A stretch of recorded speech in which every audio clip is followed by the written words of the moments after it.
So, sure. Sure.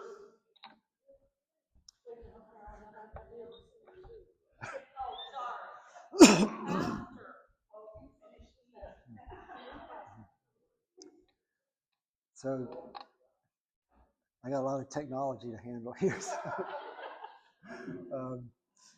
Also, I really do need a mic because my voice just doesn't carry. But if you don't hear me, let me know.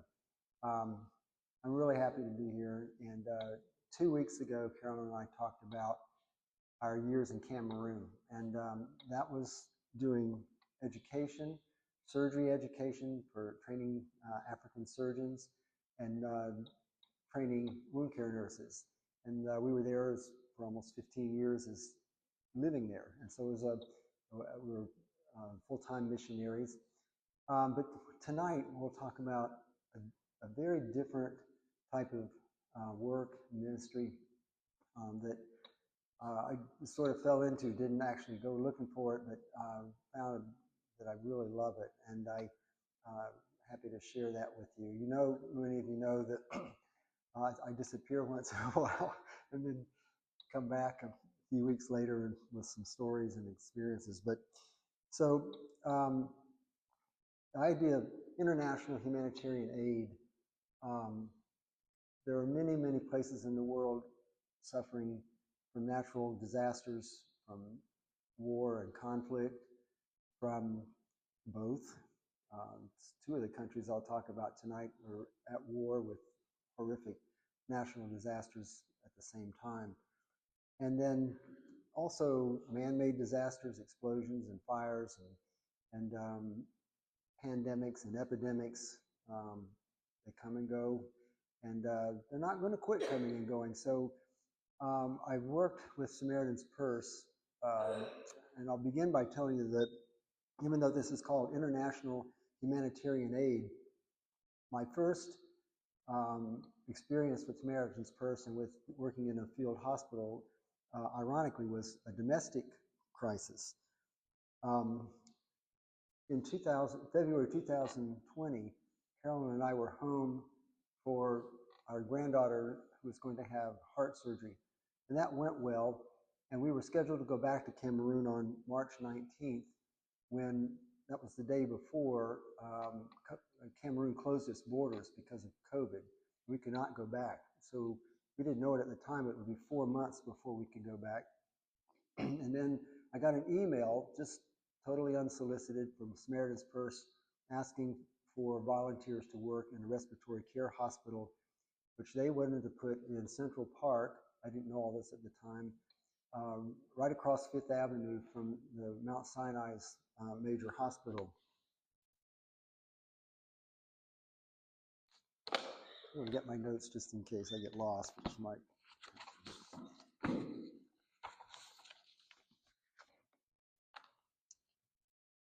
So just right after I responded to that email, I got a phone call asking if I could be in New York City tomorrow morning. And so I went, and by noon I was at Central Park, and we're putting up this respiratory care hospital. And it was I didn't know until I got there what I was going to do, but my assignment was to work 12-hour night shifts in a 10-bed ICU and a 12-bed step-down unit. So 22 patients, including 10 of those being ventilator patients, very sick patients. And one of the things I wanted to say, this was right as COVID was starting, and we did not understand COVID. We knew that it affected the lungs, but it wasn't like the typical pneumonias that we'd see, or like this thing we call adult respiratory distress syndrome, or chronic obstructive lung disease. It was a different kind of pneumonia. The other thing we didn't understand was that there's a condition called vasculitis that was associated with COVID. So we began to see patients that were having heart attacks and clots going to their lungs and kidney failure and intestinal bleeding and strokes and all these vascular catastrophes associated with severe COVID. So it was a very frightening time for everybody. The day I arrived in New York City was March 30th, and on that day there were more than 1,000 people a day dying in New York City from COVID. The city was almost completely shut down. Most of the New York City hospitals, emergency rooms had no beds. They had patients sitting in emergency rooms, some of them for a couple of days because there were no beds. The only cars on the street were ambulances, police cars, and hearses. There weren't any other, no taxis, nothing. The ghost town. There was fear was in the air, and people didn't know what was happening. I could sit in at the respiratory care hospital, and if you look at this this little set of white tents, gosh, this thing's hard to aim. Right at the bottom of the screen, that's the respiratory care hospital in Central Park, and that's the Manhattan skyline in the back. And I could sit in the respiratory care center, look across Fifth Avenue, and at Mount Sinai there were 4 refrigerator trucks sitting in the parking lot with the bodies of the people who were dying so rapidly from COVID.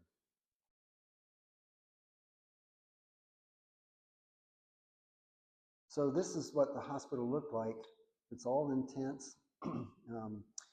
We were fortunate that we had right across the street Mount Sinai where I could get consultations from specialists. I'm a surgeon, not an intensivist. There were a lot of things I was dealing with I wasn't familiar with, and I was studying really hard as well as trying to take care of all these really sick patients. It's hard to imagine. Most of the patients that we intubated put on ventilators died. We had an incredibly high mortality rate, and so it was very, very hard. So the main criteria for admission to the COVID hospital was a need for supplemental oxygen. And almost all of our patients were overflowed from New York City hospitals, and most of them were from underserved communities, recent immigrants, homeless people, nursing homes, and ethnic communities. We treated hundreds and hundreds of patients, and it was a very intense time. I was there for 5 weeks. We eventually did get back to Cameroon. We were there until December of 2022. And shortly after we came home, I contacted Samaritan's Purse just to get on their roster for disaster assistance response teams if there was something to do. Well, we had just gotten home, and as soon as I sent them an email, they called me and asked me if I could go to Ukraine. I hadn't even unpacked. I said I couldn't go now. I had to get home. And so, but less than 2 months later, on February 6, 2023, Turkey and northern Syria were hit with 2 earthquakes, one 7.8, another 7.5.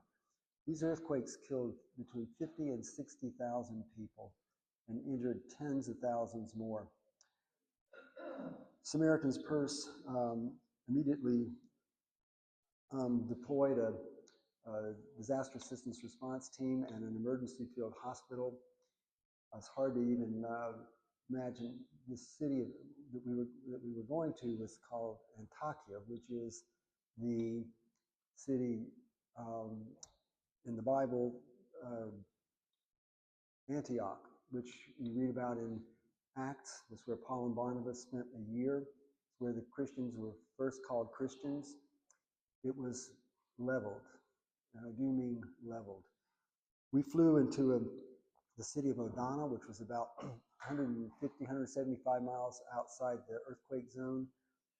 The next morning, the Turkish Air Force, the CH-47 Chinook, flew us into the center of the zone of destruction and dropped us off in a field adjacent to a parking lot with a hospital in the background. This is the field hospital in front there in the tents, but right behind it, that building that's leaning a little bit was an 11-story hospital, 1,000-bed hospital. It looks like it's still standing, but inside, the floors have collapsed on one another like a bunch of pancakes. 145 people were killed in that hospital, and if you stood a certain place in the parking lot and looked, you could see right through the building. There was a building, a crack down the middle, and you could see the sky on the other side. So the building was completely non-functional. And not just was this building non-functional, there were all the hospitals within at least 100, even up to 200-mile radius were not functional. So there was no hospitals, and there was no good way to medevac patients. So the Samaritan's Purse Hospital here, we had 80 beds. We had 2 fully equipped operating rooms with general and regional anesthesia. We had a 4-bed ICU. We had a laboratory with a blood bank. We had portable X-ray, and we had ultrasound. So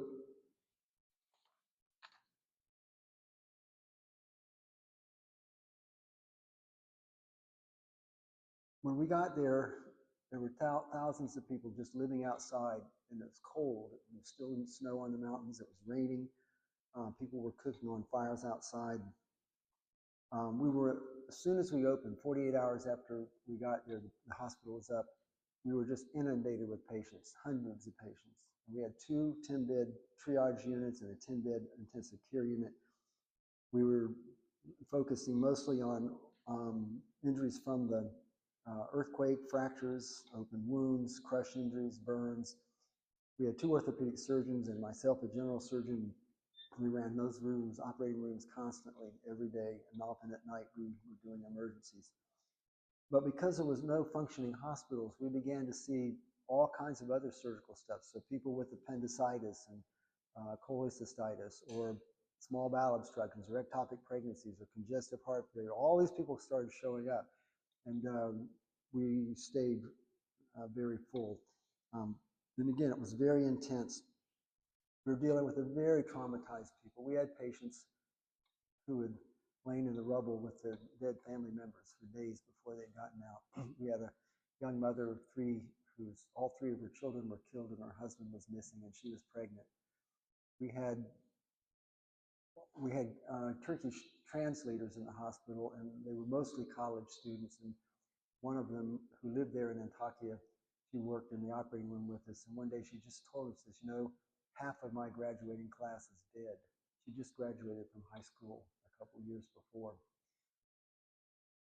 So about 25% of our patients were actually Syrian refugees. Right along the border with Turkey, we were just about 10 miles from the Syrian border. There were 3 million Syrian refugees from the war in Syria. So we had a lot of Syrian refugees that came. And these people were doubly traumatized. They'd fled their homeland from war. They were living in refugee camps, some of them for years, and then they were dealing with this earthquake. This is a picture in the operating room.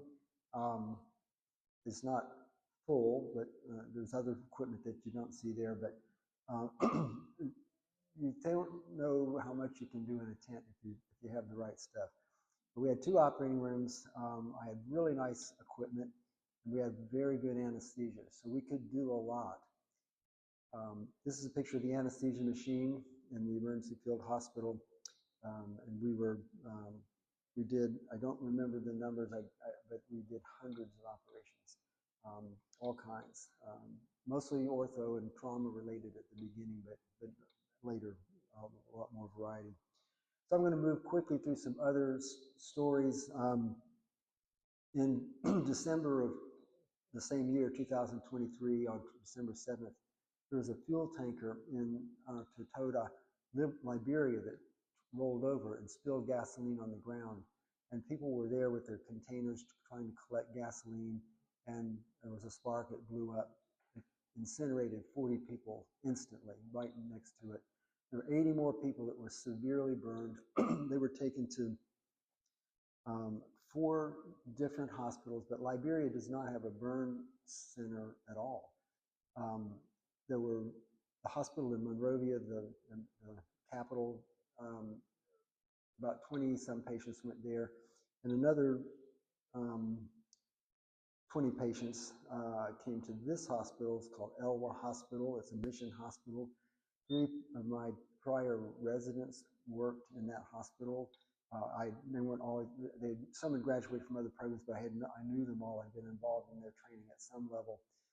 And so we just integrated.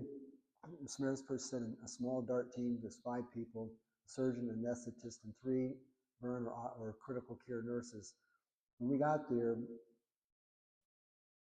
that very morning, 5 people died. These were really bad burns. They would have been ICU patients anywhere in the world, but we didn't have an ICU.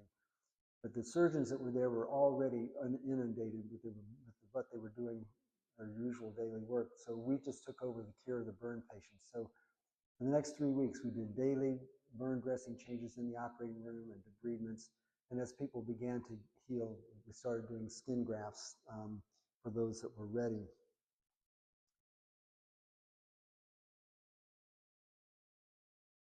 So Sudan, I think most of you know that Sudan was part of Great Britain's East Africa colonial, it was under Britain up until 1956 when they got their independence. And then in 2011, South Sudan broke away from the rest of the country.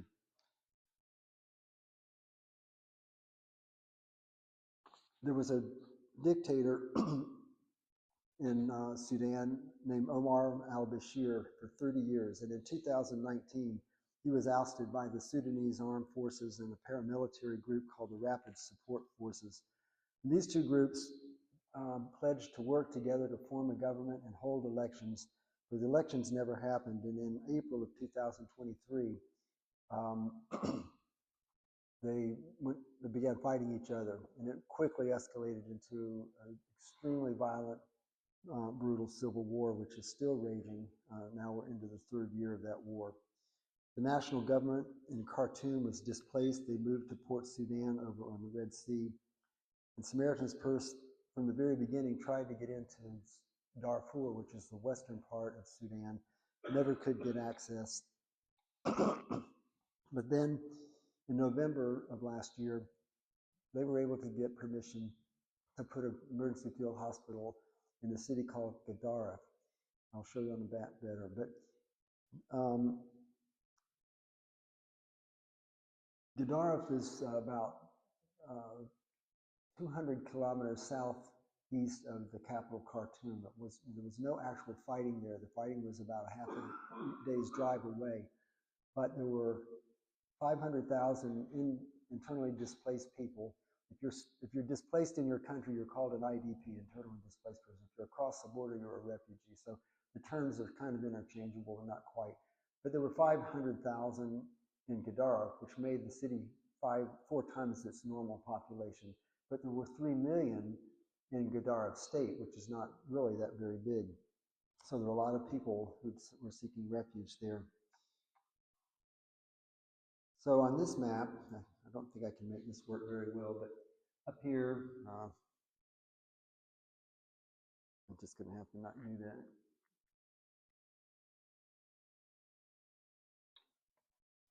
Up there on the Red Sea is Port Sudan, and that's the city that there are still international flights going in. So we flew into Port Sudan. Gadara is down, you go past the border with Eritrea, down along the Ethiopian border. It's down low there, about, as I say, 200 kilometers from Khartoum. It's a 12-hour drive from Port Sudan to Gadara on some pretty rough roads. But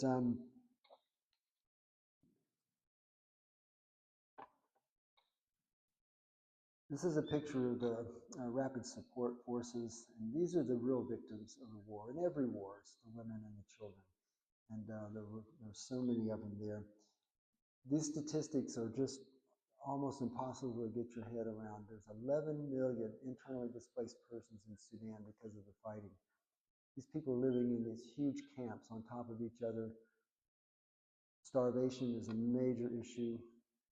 There are 3 million refugees living on the border with Egypt and Chad. More than half the population is in need of some kind of immediate humanitarian assistance. 70 to 90% of the women, of the in IDPs are women and children. We kept noticing this. Where were the men? Well, we found out that they were either fighting in one side of the war or the other, or they were in hiding, or they were dead. And so most of those camps, the fathers weren't with the women and the children. We estimated 300,000 deaths due to the conflict, but most people think that's a low estimate. And this war has been characterized by severe brutality, massive hunger, extensive use of sexual assault as a means to dehumanize the populace, and genocide in the West, especially in Darfur. And the World Health Program has designated Sudan as the worst humanitarian crisis in the world today. So, as I said, we flew into Port Sudan. Then we had to wait 4 days for travel documents. It's a country at war, and you can't travel without documents to travel. And between Port Sudan and Gaddafi, there were at least 25, 30 checkpoints that you had to go through, and you had a separate form to give them at each checkpoint. It was very hard to get to move about.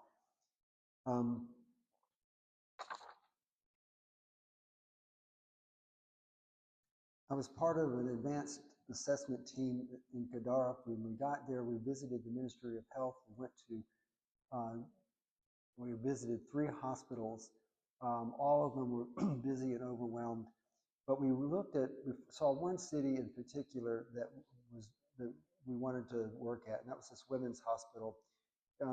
Normally it was to serve a city of about 125,000. As I said, there were more than 500,000 internally displaced people there, many of them women, so they were overwhelmed with patients. While I was waiting for the emergency hospital to get from Port Sudan to Gaddafi, I spent 4 days in that hospital. And the labor and delivery floor had, there were beds. Every bed had at least 2 women in it, in labor. Some had 3. When they were timed to deliver, they went to one of 3 delivery tables in a little room adjacent. A midwife delivered the baby, repaired if it was episiotomy or other thing that had to be done, they did that. They just whisked the woman off and the baby, and the next lady got on the table. It was just like that. Very dehumanizing. And then upstairs, where they had 2 emergency operating rooms right by the labor and delivery, where they did C-sections and did emergency GYN procedures. But upstairs, they had 5 operating rooms that did between 25 and 35 scheduled surgeries a day. I spent 3 days up there, and again, it was impossible to describe, and it was chaotic. Women were not, they were just brought in. I never saw anybody even talk to them. It was put on the table, anesthetized, operated on, and then the next was on the table. And so what we noticed is that there were plenty of staff. In fact, there were many doctors and nurses which were IVPs themselves, which were working in the hospital. So they didn't need staff, but what they needed was capacity. And this was something that we could provide.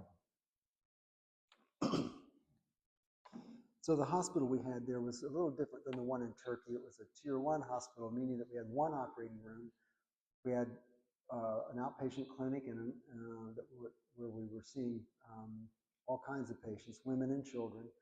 And they had 3 wards, a 12-bed labor and delivery ward, 12 pediatric beds, and 12 pre- and post-operative beds. We had basic pharmacy and lab.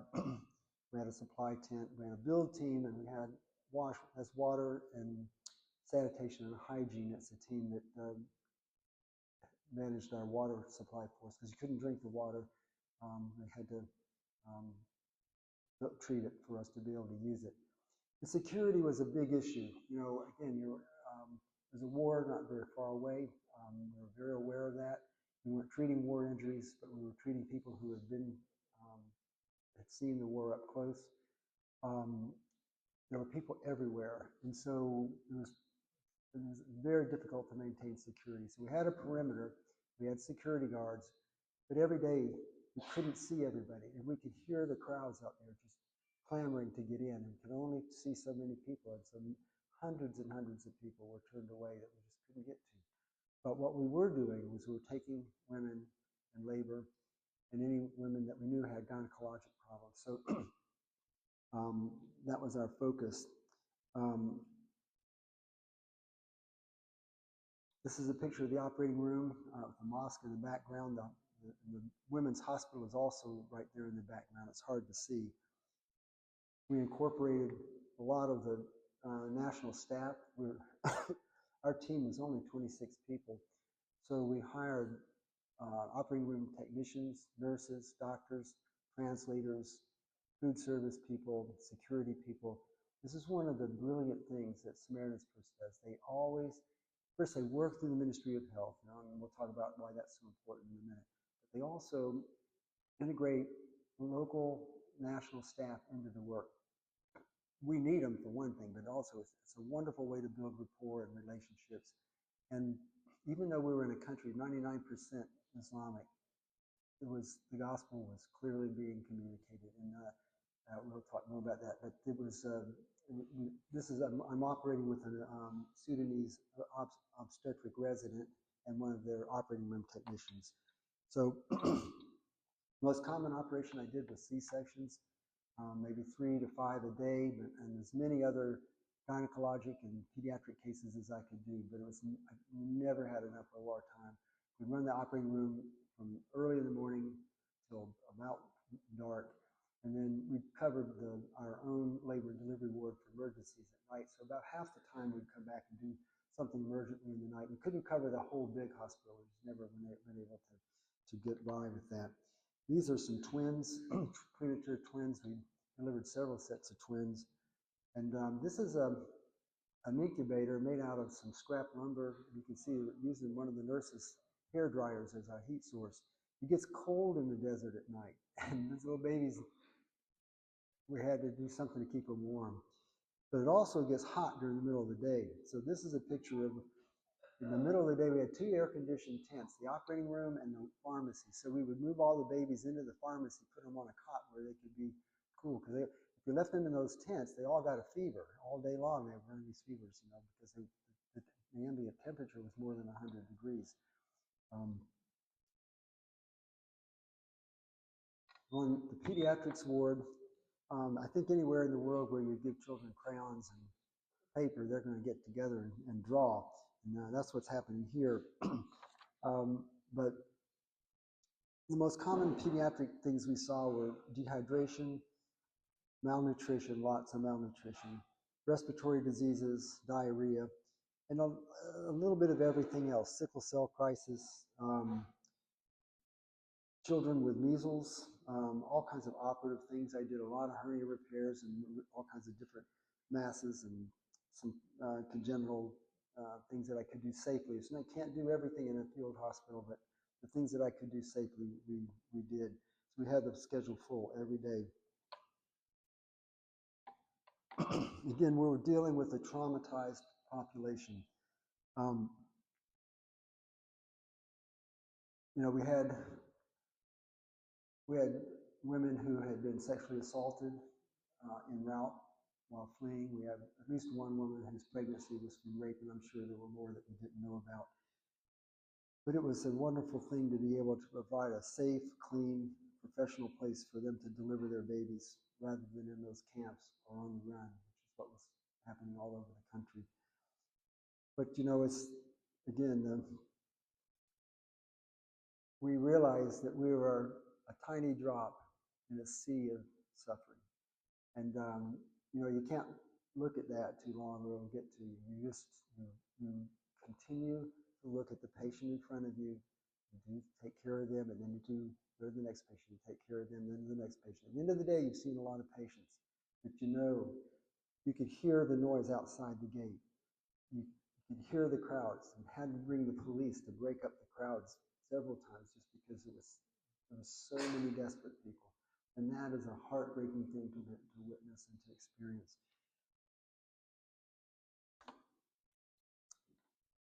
As of March 1st, there have been 446 babies born in the emergency field hospital, 160 cesarean sections, almost 7,000 outpatients seen, and a little over 1,000 inpatient admissions. So Samaritan's Purse also had a food distribution program. Remember, half of the country is facing starvation. This picture is actually not Sudan. This is Ethiopia last year, but it could be Sudan. And one day when I was waiting in Port Sudan for travel documents, they were going out on a food distribution project. And I asked to go, they went with them, and we went to 2 IDP camps. The first one we were picking up some staff to go with us to this other place. And while I was there, I could see these USAID shelters and some other materials. And you probably can't see it very well, but right there on the bag, it says, "A gift from the American people." And now remember the context: mass starvation, malnutrition, children that if they didn't get a meal today, they weren't going to be alive tomorrow. That's not, I'm not making this stuff up. And I was at that moment really proud to be an American. Today, I just read 87% of USAID projects worldwide are canceled and eliminated. And you know, I'm not here to talk about politics, but I am here as an eyewitness in multiple places in Africa, Middle East, Southern Asia. I've seen USAID and the goodwill that that engenders, the suffering it prevents, and the hope it gives vulnerable people, I think is worth our country's investment. I can get real emotional about this because it's a great loss. You know, in Cameroon, all of our HIV drugs, our TB drugs, all free. The president's program for HIV has saved millions of lives. I have a patient now on second-line therapy. She was born with HIV. She just had her first baby. Fortunately, the baby doesn't have HIV because there were drugs available for the baby. She wrote me and says, "I can't get my HIV drugs." She won't live a year. She's already had TB, multiple complications from HIV. And there are millions of these people who will die, literally die, because they can't get what we were providing up until very recently. So, March 28th, less than 2 months ago, Myanmar, another country at war since 2021. They've had wars and wars and wars in Myanmar. This current war is mostly an ethnic war. They were hit with the 7.7 magnitude earthquake, primarily in Mandalay and in Naypyidaw, which was a capital city, a new capital city. Again, massive destruction, roads and bridges out. We don't know the statistics because it's a closed country.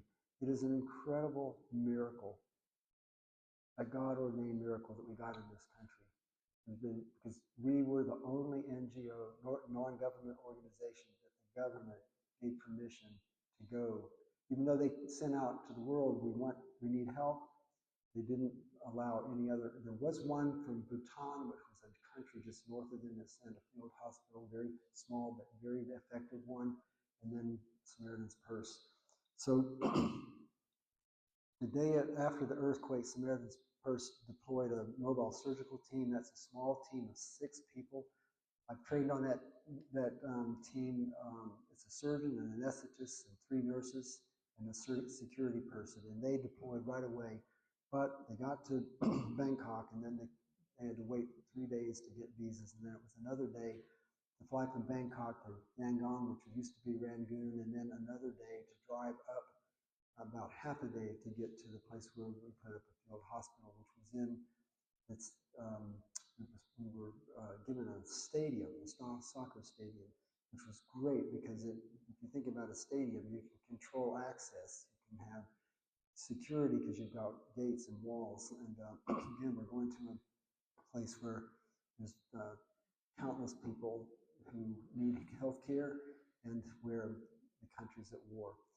So we had a tier 3 hospital that's like what we had in Turkey. We had 2 operating rooms, plus we had the operating room from the mobile surgical team. So we had 3 operating rooms. We had 2 orthopedic surgeons, 2 general surgeons. The first 10 days, we did almost exclusively earthquake trauma, fractures, crush injuries, lots of traumatic amputations, terrible things. And then gradually, as we were getting that backlog done, we began to see, again, we were in a place where a very underserved population, so all the chronic things started showing up. So I was, um, we were doing less orthopedics and doing a lot more general surgery. So lots of people with huge hernias and hydroceles and gallstones and kidney stones and burn contractures and lots of thyroid goiters, all kinds of tumors. And I mean, again, we got to where the outpatient department was seeing up to 350 patients a day. And I don't know what percentage of them were surgical, but it was a lot. And so we, we were doing about 15 to 20 major operations a day and all kinds of minor procedures. But what happened was we started putting people on a list because we couldn't, we couldn't get them to them all. And so, but eventually we did as much as we could, but it was that sense of we're just barely touching the magnitude of this problem. There are people who, in the north especially, where the government wouldn't let us go. That's where what they would consider the insurgents or the rebels are fighting. They limited access, but people were getting there. Some people were coming 200 miles on a motorbike or through the bush, and we never ask about who they are, where they're from, or anything about that. Just if they show up and have a need, then we can do it and take care of them. So I want to just close by talking about some of the principles of disaster assistance response. Some of this is controversial. Some of it, I'll be very honest with you, is my opinion, and there's people that would disagree with it. But these are things I've learned. And time is of essence. When you have an earthquake, the people in the rubble, the clock is ticking right away. If they don't get out, soon many of them will just die trapped. If they're bleeding, they'll die sooner.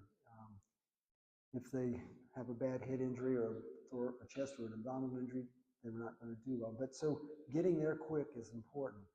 And we talk in trauma about the golden hour of resuscitation. That's people in hemorrhagic shock. You have a short period of time to resuscitate them. So it's really important to try to get there as early as possible, knowing that time matters. The other principle is show up prepared to work. When we were in Turkey, for the first 2 weeks, we had the only operating room and ICU in the whole region. And so all these other NGOs and all these other many countries sent a team, but they usually came there set up to do just outpatient primary care. They weren't set up to do trauma. Earthquakes are trauma. You show up with what you need based on what you're going to have to do. So it was a big problem there, and we seen that other places as well. So it's important to go. Samaritan's Purse doesn't go anywhere without invitation from the Ministry of Health, and that's not only, that's very, very important. First, it's respectful, and also you need the Ministry of Health. They can help you with logistics, with integrating staff, with making, medevacing patients and security and all kinds of other things. But it's important, I think, to go, and I think Samaritan's Purse does this so well. They go and they ask, what do you need us to do? Not here's our agenda and let us impose it on you, but what do you need?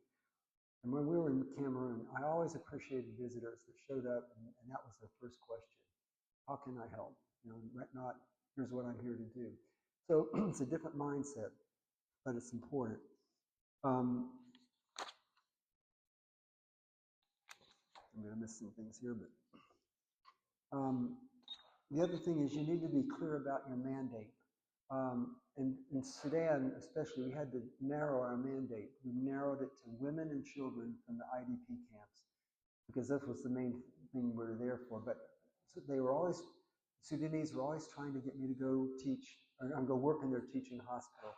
And I would have loved to have done that, but I was the only surgeon. If I had left, the emergency field hospital wouldn't have had a surgeon, so I couldn't go. We had to say very clearly, this is our mandate, women and children. This is what we're here. This is what, and they needed that. But again, it was infighting among themselves about how we were going to be used. But that mandate's important. And then you want to work collaboratively with the national healthcare system and the other NGOs. It's very important when you have multiple systems, you work together, and so you don't have overlap, and you can the whole system is better when everybody is working together and contributing their part. And then, as I mentioned, it's important to incorporate national healthcare workers into your staff. It really gives you an incredible opportunity to minister to them and to receive their services and to build rapport and collaboration. I think it's one of the most brilliant things Samaritan's Purse does. And then keep your focus on humanitarian aid. And this is especially important in a conflict zone to avoid political agendas. It's not easy to do, especially when you know that there's one side which might be the aggressor or the one that's violating international humanitarian law. In Cameroon, this got us in a lot of trouble because we were taking care of both sides. And both sides threatened us, told us you can't take care of our enemies. We told them again and again and again, I can't tell you how many times I've had this conversation. We take care of anybody that shows up, regardless of who they are, how they were injured, who they're affiliated with. Government threatened to shut us down. We would, at times when we had both military and we had insurgents in the hospital. We had to separate them, but we had to hide them from each other because you couldn't have them together in the same hospital. And they would, it was very dangerous. But again, we have to emphasize our neutrality and we're there as humanitarian aid workers. Now, lots of places in the world, including Gaza right now, they just bombed the hospital again today.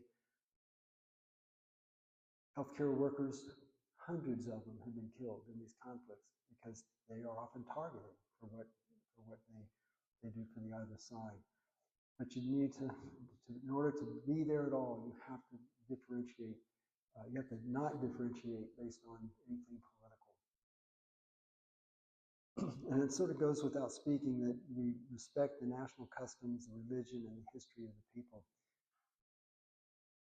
Turkey, we got there, they said, no talking about God, no Bibles. You can't even meet together for religion, and you can't sing. And there were some European missionaries that were placed very near, and they were sent home because they were distributing Bibles. So what we found, though, is that just by being present, loving people, showing respect, and then the conversations we had among ourselves and our translators could overhear these, and they knew that we were Christians. I remember one night I was in a tent. I forget, I went back to get something. We had 30 people in the tent, 15 on each side.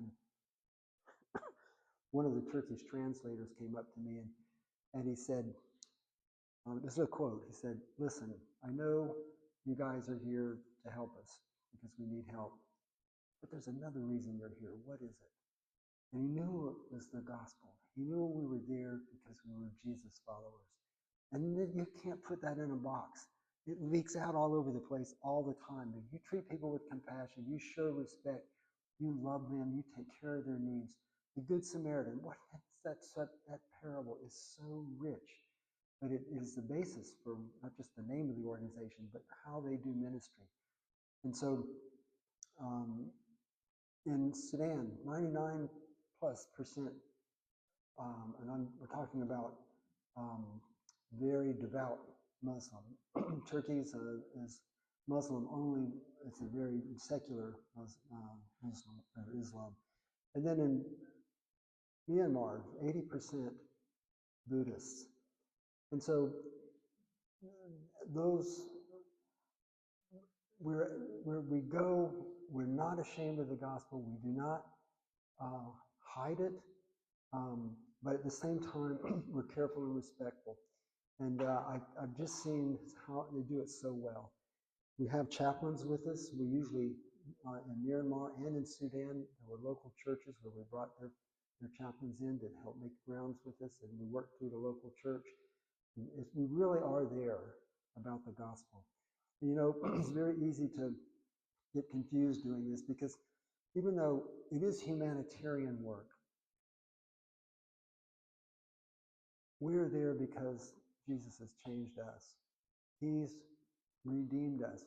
We're not saved by doing good works. The good works are the outcome of a changed life. They're not the thing that changes the life. And sometimes people want to put this label on you, on us as, oh, you're good people. No, we're broken sinners who need the grace of God as much as anybody. And the fact that we do this is an outflowing of gratitude for what we know the Lord has done for us. We don't add one thing to what Jesus has already done. He paid it all, once and for all. We don't need to do good works to add to that. But we do good works because we love him and we love people. And we know he loves people. I love Mother Teresa. She said that when she went to the gutter and took that leper who was dying in and bathed him and gave him a place to sleep and to die in peace, she said, she quoted that verse again and again, Matthew 25. As you do it unto the least of these, you're doing it unto me. And she literally imagined this, and she was doing it for Jesus. Because Jesus loves people, and his heart is broken with the brokenness that's in this world. In the same way, our hearts can be broken. It's part of sharing the sufferings of Christ. And the other thing about that is that Mother Teresa, I love her, she said, because his heart is broken, by alleviating the suffering of the people he loves, I'm taking part of his burden off of him. And I just decided she loved him so much that she saw herself as giving him relief and joy. That image is often in my head as I'm with these folks.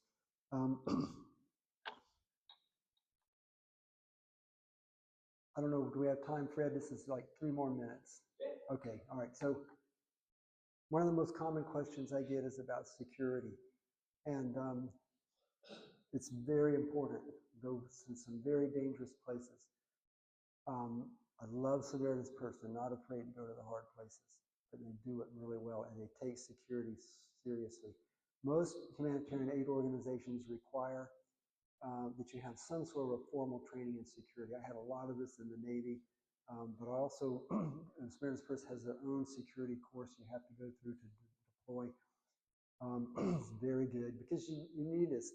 You need to know how to take care of yourself. You need to know how to recognize danger and how to avoid it. You need to know how to get through a checkpoint. You need to know how to avoid becoming a hostage. You need to know where you can go and where you can't go, and you need to also have a plan of evacuation. There are times you've got to get out of there, and you got to get out of there fast. So you have to know what thresholds you will use to evacuate. One of the things that I worked through 2 things in Cameroon when we were in the middle of war. 5 years of intense, not always, but most of the time, intense war. It was around us all the time. We took care of hundreds and hundreds of gunshot wounds and all kinds of war trauma. But the thing I was going to say is, you have to come to a place personally where, what is your theology of risk? What do you believe about risk? The Bible tells us that there are times when God is going to call us to risk our lives or to be at risk. That does not mean that we are foolhardy. It doesn't mean we don't use good judgment. But sometimes the call is to go to a dangerous place. And so how do you do that? And I've learned that people have different thresholds for risk. There are people who have a very high threshold. They go places and put themselves in situations where there's risk, and I won't say they're unfazed by it, but they do that. They feel the calling to do that. There are other people who don't have that calling. The other thing is, when you're there, some people have a very low threshold for evacuation. Some people have a high one. And what we can't do is judge each other. God has made us differently. And when he calls you to do so, I love what Elizabeth Elliot, she said, if the call of God is clear, then everything else is irrelevant, including risk. Not irrelevant in the sense that you discard it, but obedience has a place. And we have to discern that. It's a spiritual discernment. It won't be the same for all of us. And so we have to give each other a lot of grace. And I remember when the Cameroon, there was a lot of discussion about um, people that left and people that didn't. And that, no, people follow their heart and what they understand God wants them to do. So one of the other important things that I mentioned is this crowd control. You know, when you're at a place where, when I was on that food distribution thing, and this huge crowd, and they suddenly something happened, and they put me in the car and drove me away. I don't know what happened, but this crowd control can be a big issue, especially when people are desperate. Um, you have to have security because patients can't get to you if there's no security, and you can't medevac people out, and you can't get resupplied. So to the degree what we do a lot, and the Samaritan's Purse, we cooperate with the national police and their military. We had Myanmar, we had the military with us all the time, and they were there providing security. And this thing about cybersecurity, there's no place, almost no place in the world you can go where you can't be monitored if you're using a cell phone or an open communication system. You have to remember that. You have to remember that when you come home and you communicate with people in the field, whatever you send may not be read just by who you're sending them to. So we have to be careful about how we do that. So I'm going to stop. In a world of infinite need, I do believe that this is an incredibly powerful ministry. I can tell you, I don't know numbers, we won't know till heaven, but lots and lots of people are Christians today that would never be Christian, never have heard the gospel, had they not been in one of these field hospitals and been loved on people in Jesus' name. Very powerful. It is so exciting to see. I mean, I'm so excited. And you know, you're tired, you're exhausted, you're overwhelmed, you don't know what to do, but you see the impact of what you're doing in real time, and it's very, very gratifying. And I believe God honoring. If there are any questions, if we have time for them, Fred, I don't know. Do you want to?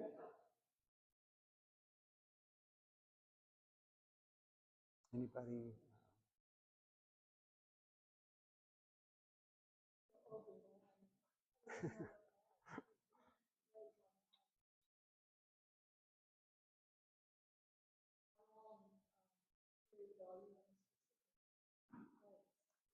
It varies, you know.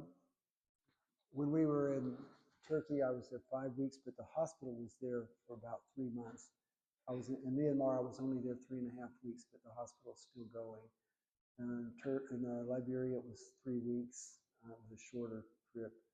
But generally, they ask you to deploy a minimum of 3 weeks, but they want you for 5 weeks if they can, depending on what the need is. And there's people, you know, they don't have there's people they need they don't have or can't get easily. Surgeons is one of them, and an anesthetist and anesthesiologist.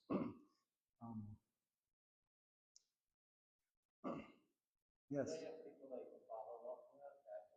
Yes, and this is the key with being connected to the national healthcare system, but also to the local church. Just out of I don't know how he found us, but we were in Sudan. I mean, there was a local church in Kedaruk, and one of their elders came and worked with us in security. And he was an incredible link to the community and following up on people who had been had been asking questions about the gospel. Same in Myanmar. There are some. I was surprised how many Christians there were in Myanmar, but they've been evangelized for 175 years. There are some very mature churches in Myanmar. They're a minority, but they're there. They were so proud when they would come. They always wanted to tell us, "I'm a Christian." You know, they were so. It was really delightful to meet them and hear some of their stories. Some of them are very tragic. Some of them had been living in the bush for 12 years. Children hadn't been able to go to school. I mean, really hard stuff. Anybody? Y'all, were y'all spared in New York City 2020? You and your team? Yes. You help people quickly? They got sick, you mean? Or? Yeah. Samaritan's Purse, I don't know if you remember, in 2014, they led the world in response to Ebola in West Africa. They've done multiple epidemics with cholera, diphtheria. Um, they are bar none the best. And so when COVID came, they had all this experience. And so we had the most incredible protective gear. I mean, there was a red zone, which was, you had to be in full protective equipment. And then there were gray zones. But if you were anywhere inside the hospital, you had to be fully covered, not just your scrubs, but with a gown, a face mask here, and goggles. And it was very hard to work in that stuff. It was so hard. And especially if you wear glasses. It was just so frustrating. And none of us got COVID. There was one person in one of the COVID hospitals that Serena's did in Italy. They did in Serrano, Italy. They put up a field hospital, and there was one staff person got COVID. But I don't know how we didn't get more COVID. I mean, we were with the sickest of the sick for 2 months. Yeah, I got it from my grandson when I came home. Anyway, so, anything else? When you shut down food, shipment cut way back. I think I got a but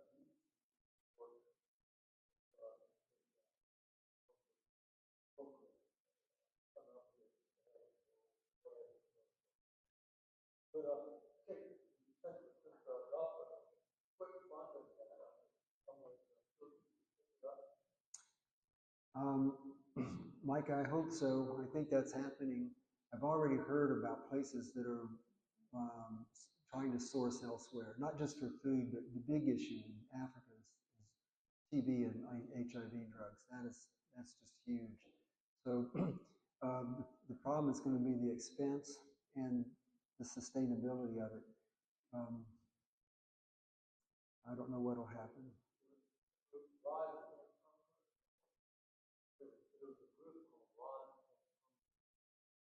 There are many groups that I don't know them all, and there are other countries, that are, and it may be that the world will step up in a different way. But we've lost our voice in a lot of these places, and that's just, sad. I think, and for me, it's hard to watch.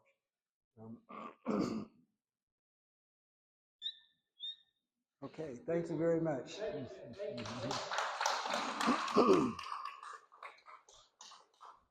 Not sure how to cut this off.